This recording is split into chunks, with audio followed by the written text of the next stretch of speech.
Hey there, welcome to the Mountain of God. My name is Camille. Today is 6th of February 2022. Welcome to video number 50. Listen, for many years, I was struggling with this idea, with this thought, with this feeling that living here doesn't supposed to look like this. That something is wrong and I feel like an alien here. And for me, that was a feeling like this is not my home because it shouldn't look like this. It shouldn't feel like this. So I started to think about it, and it brought me to looking at, it's good to start from the beginning. So I basically started to look at this whole idea and try to find the understanding, meaning behind what I feel from reading the Bible from the beginning. And what you see there, which is the point number one what I want to make today, is that in the first book of the Bible, we see what was the original idea, how the life supposed to look like. And then you see Adam, who was created by God in Garden of Eden. He was given the authority to govern and to take care of the garden and the animals living in it. And then he was given a help in Eve, and fulfillment in being with her together. And they were basically living in the best place you can imagine. And God was there, walking with them, talking to them, spending time with them.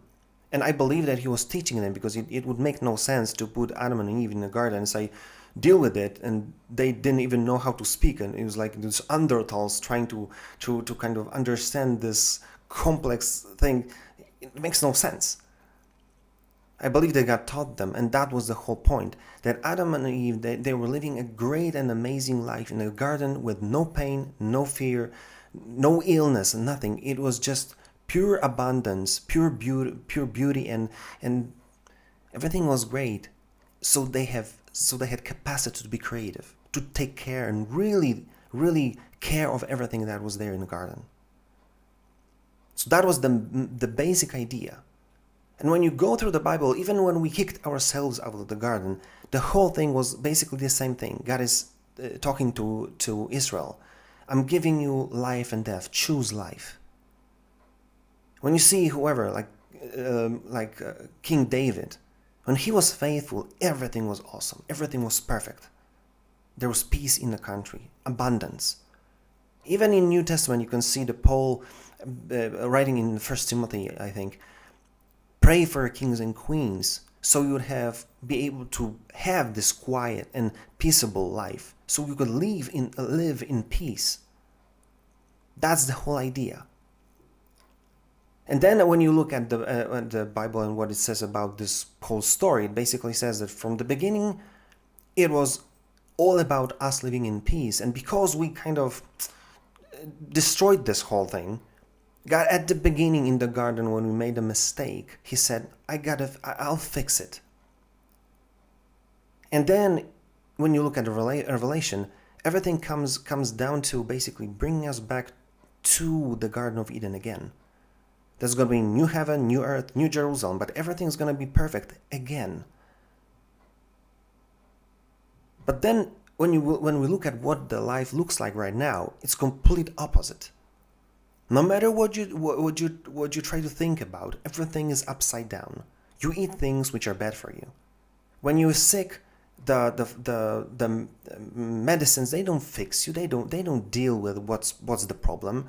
They just fix how you feel, and that's why you're getting sicker and sicker over and over again, and then you die.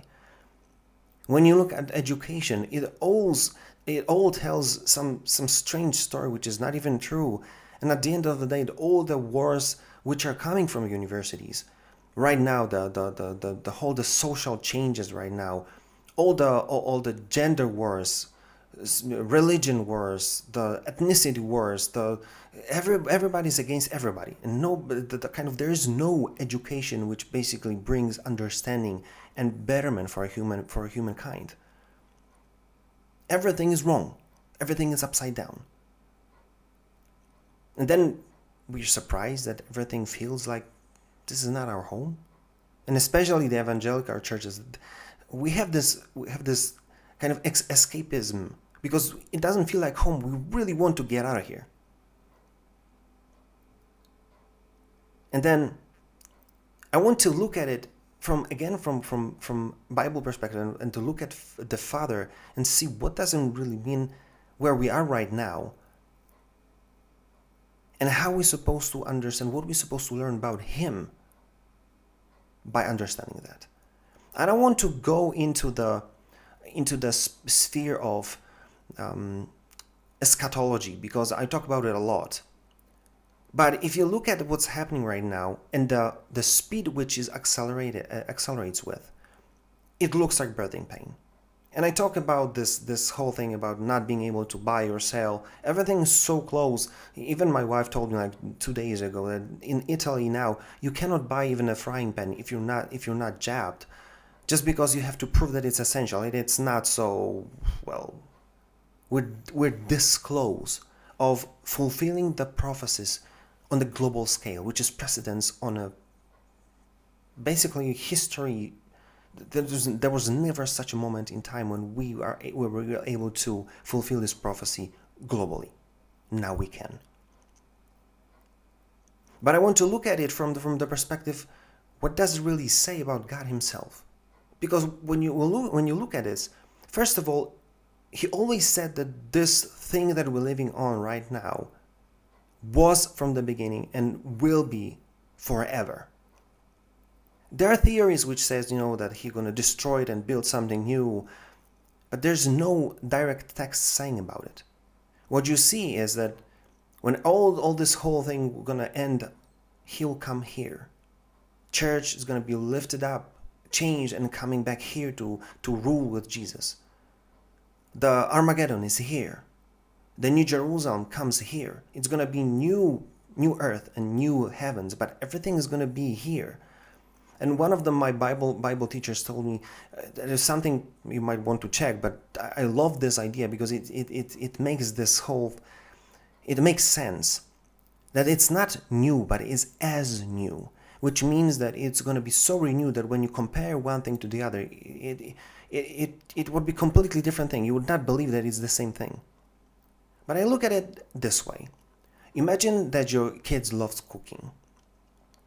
So you got a great oven. And you say, kids, go wild. So what they do for the next few days, they basically, cook, bake, whatever, and they make so much mess, they say, I've got to clean it up because it's just so dirty.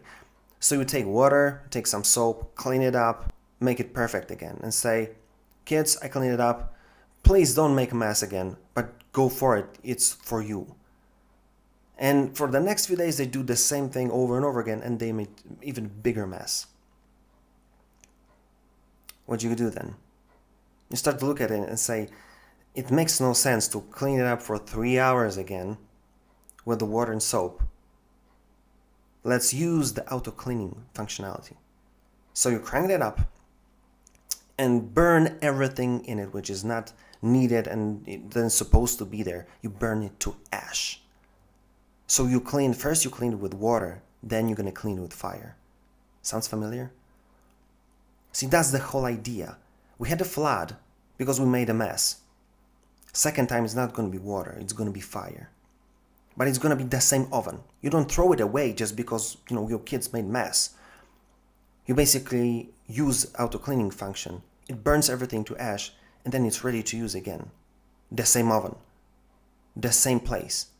That's why it is home. It's supposed to feel like home, but it doesn't, because the prince of the air is basically ruling this whole thing right now, because we gave our authority to him. That's why there's mess. That's why it doesn't feel like home. That's why everything is, at the end of the day, basically fear, misery, confusion, and death. But what does it say about the Father? At least for me, when I read about it and I thought about it, I said, it is interesting that Father told us about it so long ago, because it looks like he basically said it at the beginning. We made a mess in Garden of Eden. He said, I got this. I'm going to get you back here. It's going to take some time. I've got to clean it up. But I'm going to get you back here. which is basically telling me that everything that he does goes according to plan. And it looks like he will allow us to make even bigger mess, us as a human race. But at the end of the day, he's gonna clean it up one more time. But that's gonna be the last time, because nothing's gonna stay here. Everything's gonna be burned to ash. But it's gonna be the same oven. And it just shows that he got everything under control. When you read the prophecies, when you read the Revelation, it doesn't seem like the Father lost control over it. He just, woke up after a week of holidays and saying, "What did you do with this place? I don't know where should I start? What should I do with this?" No, it's like everything goes according to plan. I allow this to happen just to finish it all once and for all. And that's why when you look at the Christian church and you look at Christians, that we're so afraid and confused by what's going on. Don't be. Because everything goes according to plan. We made a mess, and the mess is gonna get even worse. And unfortunately, reading through the Bible, we have got to say that it might be painful and hurtful, and it might get really messy really fast. But the whole thing just shows you that your Father is stoic. Your Father is not having issues with what's happening, just saying, hold the fort. The war is already won. The lamb of mine, basically my son, won the war. From my perspective, everything is already done. The war is finished. Just hold the fort. I'm coming. That's why when I read the scriptures which are saying, lift up your eyes because your salvation draws near. I don't look at it from perspective like, oh, we've got to survive. Oh my God, please come and save us. I look at it as chin up. You know what was the plan. You know that everything that's happening is supposed to happen. So basically enjoy and be the church who is not trying to survive and run away for its life, but be the church which will basically defeat the devil by the words of our testimony, saying that God will finish what he started. And there's nothing they can do to change that. Be the church who's going to basically, is not going to walk in fear and confusion, but be the church who's basically going to judge the world by saying the proclaiming the victory of the one who already won. Because that's the spirit that we got. Spirit of complete peace and understanding what's going on, where this whole thing is headed. So this is what I want you to take from this video. This place doesn't feel like home because in this time when we're living in. It's not. It's completely opposite for what it's supposed to be from the beginning. But the faster it goes down, the sooner this whole thing is going to be flipped upside down and change and burned to ash, just so we could be here and live again as we're supposed to, with Jesus and God being our Son. So you see, I want you to get hope. I want you to completely dismiss the fear and confusion that the devil and his army is trying to lay on us. Don't be afraid for your life. It's not worth it. Look at what's happening and say, everything goes according to plan, and my Father is never late. Think about it and do something about it. Because fear and confusion will bring you death. But looking at your Father and understanding where he's going with this will bring you eternal life. Being able to live at home like you're supposed to. If you like this video, like, share, and comment. If you didn't, comment as well. Tell me what you think and what you experience. And if there's anything you want me to talk about, just give me a shout. I'll be glad to talk about it for you. That being said, see you in the next video.